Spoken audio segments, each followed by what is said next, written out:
បាទសួស្តីអ្នកទាំងអស់គ្នាថ្ងៃនេះខ្ញុំនឹងមកបង្ហាញអំពីរបៀបបាទប្រើប្រាស់ Google Docs Google Sheets ឬក៏ Google Slides បាទចេញពី Google Drive តែម្ដងដោយសារតែយើងបាទធ្លាប់តែប្រើប្រាស់វាធម្មតាអញ្ចឹងវាធ្វើឲ្យបាទឯកសាររបស់យើងស្ថិតនៅភាពរាយប៉ាយបាទអញ្ចឹងដើម្បីឲ្យឯកសាររបស់យើងបាទស្ថិតនៅក្នុងបាទ folders folder របស់យើងគឺសំខាន់ណាស់ពេលដែលយើងបាទបង្កើតឯកសារអ្វីមួយគឺយើងគួរតែបង្កើតបាទ folder ទុកជាមុនដើម្បីថ្ងៃក្រោយយើងងាយស្រួលបាទទៅប្រើប្រាស់ឬក៏ស្វែងរកបាទឯកសាររបស់យើងបានលឿនចឹងទីមួយយើងចូលទៅកន្លែងចុចបាទ9នេះបើសិនជាអ្នកទាំងគ្នាមិនទាន់ដាក់បាទ shortcut ដូចជួរខាងលើនេះឬក៏ខាងក្រោមចឹងយើងចុចកន្លែងចុច9នឹងហើយបន្ទាប់មកយើងរកពាក្យបាទ try ចឹង try នេះអាចស្ថិតនៅទីតាំងនេះឬក៏នៅខាងក្រោមដោយសារតែពាក្យ try នេះវាអាចនឹងបាទស្ថិតនៅទីតាំងផ្សេងគ្នាដោយសារយើង move វាបាទផ្លាស់ប្ដូរកន្លែងវាយើងអាចចាប់ទាញវាមួយណាដែលយើងអាសាប្រើញឹកយើងអាចដាក់វានៅខាងលើទៅចឹងយើងចុចពាក្យ try នឹងមកប៉បមកបាទបន្ទាប់មកវានឹងបង្ហាញផ្ទាំងបែបនេះហើយយើងអាចបង្កើត Google Doc ឬក៏ Google Sheets ចេញពីទីតាំងនឹងបានដែរប៉ុន្តែ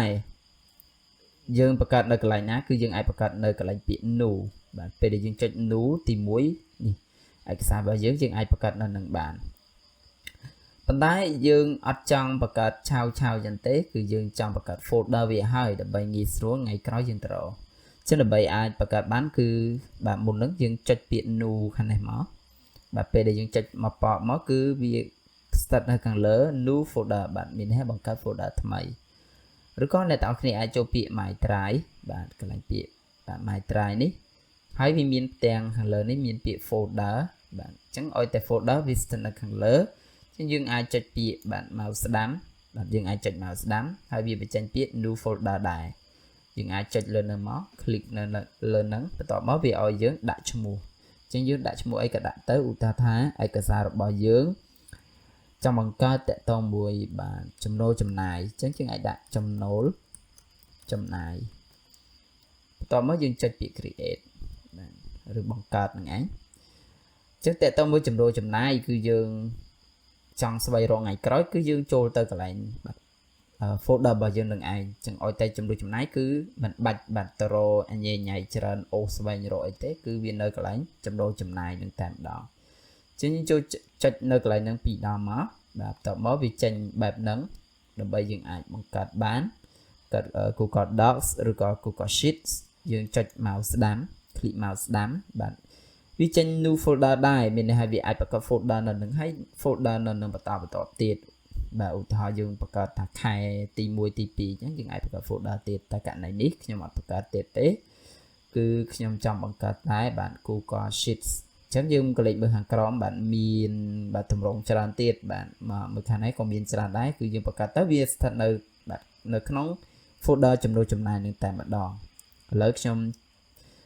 រុញមកខាងចុងព្រួយនេះគឺមានពាក្យ balance spreadsheets បាទខាងក្រោម from a templates បាទ template នេះមានន័យថាយើងជ្រើសរើសទម្រង់ដែលគេមានស្រាប់ជាគំរូប៉ុន្តែករណីយើងយក blank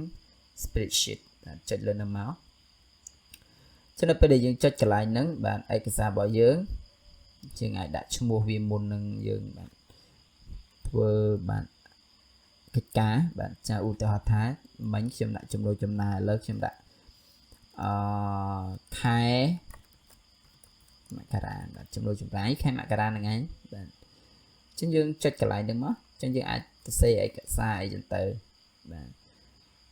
ឧទាហរណ៍ថាថ្ងៃក្រោយយើងចង់រកអីគឺយើងអាចរកនៅកន្លែងហ្នឹងបាន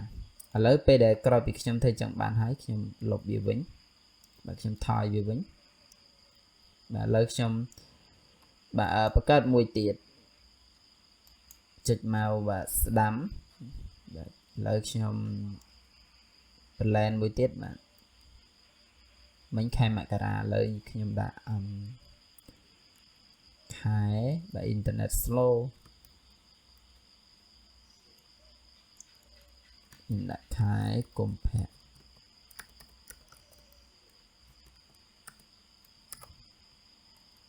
ចឹងខ្ញុំចេះសេទៅសេទៅបាទតបហើយខ្ញុំថយក្រោយវិញបាទមិញ internet slow អា camera មិញគឺវាស្ថិតនៅកន្លែងហ្នឹងបាទ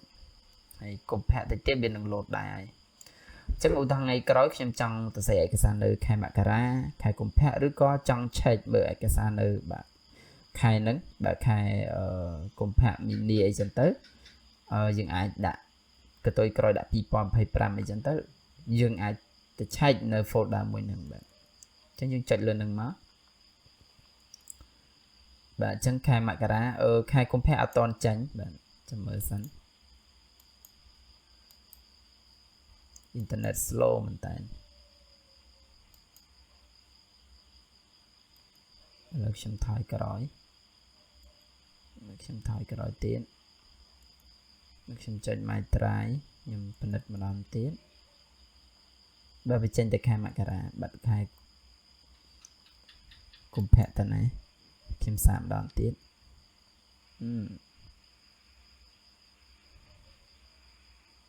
អូខេឥឡូវខ្ញុំដាក់ខែមីនា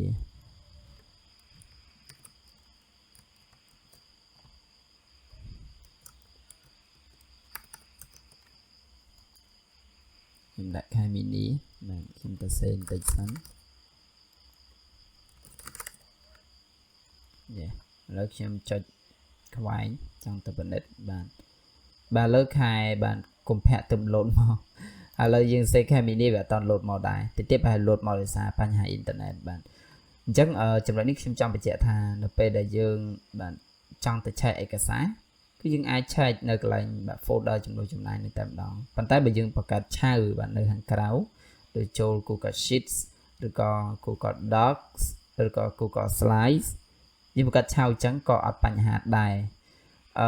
គ្រាន់តែថាយើងរៀនបង្កើតចេញពី folder គឺវាល្អជាងនេះសម្រាប់ខ្ញុំឧទាហរណ៍ថាយើងចង់បាទ remove ពាក្យ to do list ចូលទៅក្នុង folder នេះក៏បានដែរមានថាយើងបង្កើតវាក្រៅណាអញ្ចឹងយើងអាចឧទាហរណ៍យើងចុចលើឯកសាររបស់យើងឧទាហរណ៍យើងបង្កើតនៅក្រៅបាទ to do list នេះអញ្ចឹងដើម្បីយើងចង់យកវាទៅដាក់នៅក្នុងបាទ folder របស់យើងក៏យើងអាចធ្វើបានដែរបាទធ្វើនៅពេលក្រោយប៉ុន្តែវាបាទពីបេតុងអញ្ចឹងណានេះទីមួយយើងអាចពិនិត្យនៅខាងលើនេះមានពាក្យ move មានន័យថាយើងចុច move ហ្នឹងទៅវាសួរយើងថាចង់ផ្លាស់ប្ដូរវាទៅកន្លែងណាអញ្ចឹងយើងអាចជ្រើសរើសពាក្យចំណូលចំណាយអញ្ចឹងមកចុចលើនឹងមកប៉បមកហើយយើងចុចពាក្យ move ទៅរួចហើយបាទមួយទៀតវិធីមួយទៀតយើងអាចចុចពាក្យ file បន្ទាប់មកយើងរកនិមិត្តសញ្ញានៃ move នេះយើងអាចប្រើកន្លែងហ្នឹងឬក៏ខាងលើ